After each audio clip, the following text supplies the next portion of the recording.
Well, the one thing I did notice this week was a lot of people got up near the 1,000 mark. So well done to you guys.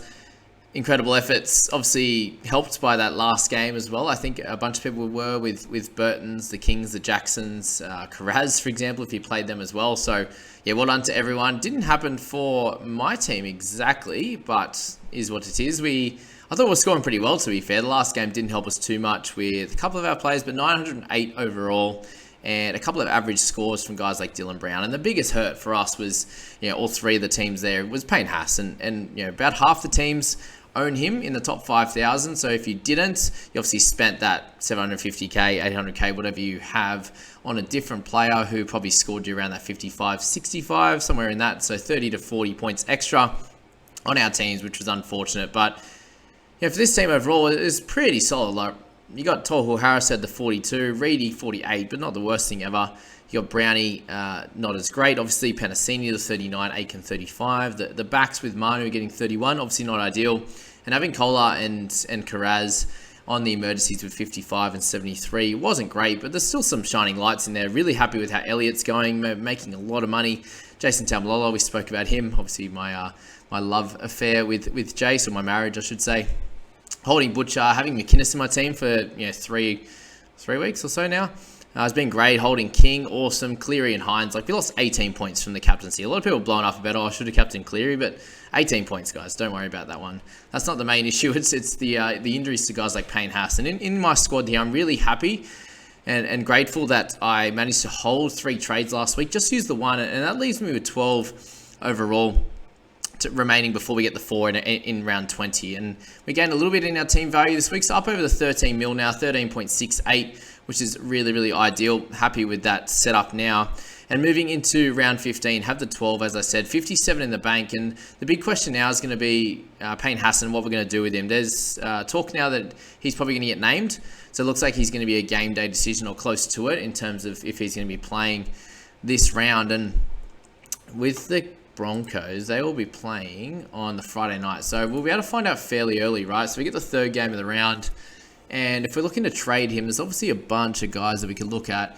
Probably not going to be anyone in the Dragons and the Bunnies. Manly, unless you're looking at Olakau'atu, I think you get a hold off on that. The Cowboys, you're probably not bringing anyone in. Storm, you're not bringing any of their back rowers in or front rowers, for example. So you could probably have him on the interchange and just wait and see what happens with him and trade him out if he's not playing. And I understand why, even if he is playing, that a bunch of people would like to trade him out. Also, he's had a few lowest scores in a row, and he's dropping a fair bit in price now. But 729k, he's only sitting at an average of about 52 there. So where he's priced at, and he's obviously a much better scorer than that. He was sitting at 62 average before this game. Before that 24. So something to think about for sure with Haas. I understand why people would look to move him on, and thankfully for me, I've saved a bunch of trades, so I could look to trade him out and potentially bring him back in later. But having 2 shoulder issues, and both his shoulders now having some issues, it's a bit of a pain in the Haas, as a couple of his team names are. So no pun intended, definitely intended. But that's that with Payne. In terms of my squad there, that's probably the main issue. Isaac Tungo, I think, is a potential guy to look to move on. And then in terms of our wing fullbacks, is probably where we're lacking a little bit. There's obviously a couple of things we can do. We can move Hines back into that wing fullback position, for example. And Brownie could come back in. There's a few, obviously, different things we can do. Matty Burton's obviously a clear trade in target as well. But overall, not too much looking to change. Cole is making cash. Karaz is making cash as well. Tungo's he's dropping a little bit now, so he's ready to be traded. Ilias we're going to hold until round 18, and the rest of the guys pretty much hold. So we could go Haas and Tungo. I think this week I didn't bring in Ezra Mam just because I wanted to use the one trade. So he could be the guy to bring in, for example, for Tungo. A little bit of cash in the bank, and then we can upgrade potentially to Isaiah Papali'i. I think that would actually work out. If we go to have a look at Mam, there you go. This is how I sort out my trade. So 386. So we get 160, pretty much 160 in the bank, 57 extra, 210. Yeah, easily we can get to Papali'i. So that's a really solid bring in this week, I think. Burton's obviously a great one as well, but we could look to, he's going to be really expensive, but look to get him in round 18, for example, would be my thoughts. But that's my team. Let's go have a look at the rankings heading into round 15 now. We've got some movement up top and some really good scores, and I am now 800 points behind. Whoa.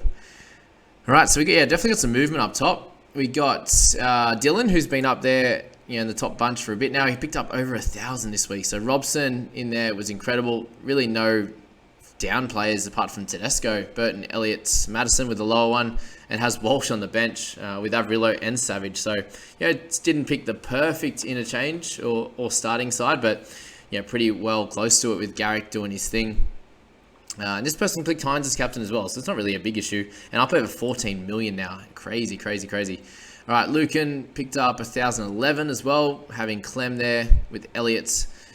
Did pick the Cleary as captain, but still had Brown, guys, like Brown, May, Fatala Mariner, Aiken. So just really missing out, and having Tohu Harris there as well. So Sexton 68, holding Cotter. So it's crazy how much value these guys have in the top few. And they're really clearly ahead in terms of their team value and also their scoring as well. But Dylan, picks up a 80-point lead now on the top bunch. So we'll talk about Will Ennis as well. I've seen him up here a little bit here and there.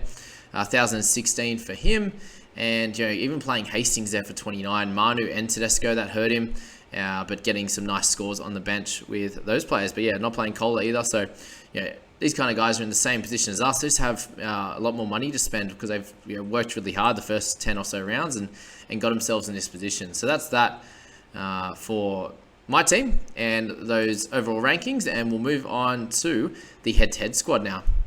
Seriously, the head-to-head team made me want to vomit on the weekend. Ugh, 872. Thank goodness for guys like Damien Cook to kind of hold this team together. But Hines as captain, no Cleary. Garrick, thankfully, as well, and Burton just saves the squad because it was looking dire for a bit there. Hastings, Tedesco, we had Payne Haas, we had Reynolds getting injured. Just generally not a great week and missing out on the McInneses of the world, the Tamalolos, trading out Nat Butcher, trading out Karaz. Oh my god, can it get any worse? Can it get any worse? I hope you can see the pain on my face because. For a team that was sitting 25th overall, back to 86 now, and the majority of those top guys getting over 1,000 in this week was really, really tough to see. Thankfully, obviously, team value sitting all right, but did lose a bit this week. We're sitting in the 13-3s and back into the 13-2-9 mark there. Not a happy camper here for my squad. We'll jump into the leagues and see how we went this week. Still picked up a win in the Bunts of Bunty, but picking up some losses in a few of the others there. Still sitting first in majority of them, third in a couple. So still managed to sneak a few wins, but generally sitting in a good position. And back to 36 for my overall community as well. So we'll jump in there and see those guys. So the top three, top four actually in the whole league are in my NRL Fantasy League as well. So really exciting for those guys. Just a little shout out to the top 10 there. If you see your name, good stuff. Top 12, we'll even get that far. But generally doing really well. Congrats to everyone who's in that top 5, 6. If you are in this top 12, reach out via DM. I'd like to talk to you guys and potentially maybe get one of you guys on a video if you could possibly could. We obviously got private prizes on the line in my community with the first, second, and third. A bit of cash and also a meetup with some dinner or drinks or on whatever we decide on me, which would be cool. So if you're in that top 12, 15, somewhere there, and have a chance of getting in that top 3, then reach out. That would be really cool. All right, so generally the overall squad there, we just spoke about all the yuck. And let's speak about potentially what we could do next week. So again, sitting with 12 trades in this one as well, 59k in the bank. We used 3 trades this week, but we probably should have just used the one. Reynolds is out already, named as out this week. Thankfully, we'll get Cotter back. So really, we could just straight swap Cotter and Reynolds. For Fatala Mariner, we're happier with his output. Ezra Mam's been great as well. So I think we can continue to hold him in that squad. Payne Haas is the real main issue, and as to what we're going to do with him. Isaac Tungo as well, and Hastings. So I think Hastings probably needs to go. I just don't see him improving too much. I think he's going to lose too much cash and be a bit of a liability. So maybe it's a Hastings downgrade, Haas upgrade, potentially.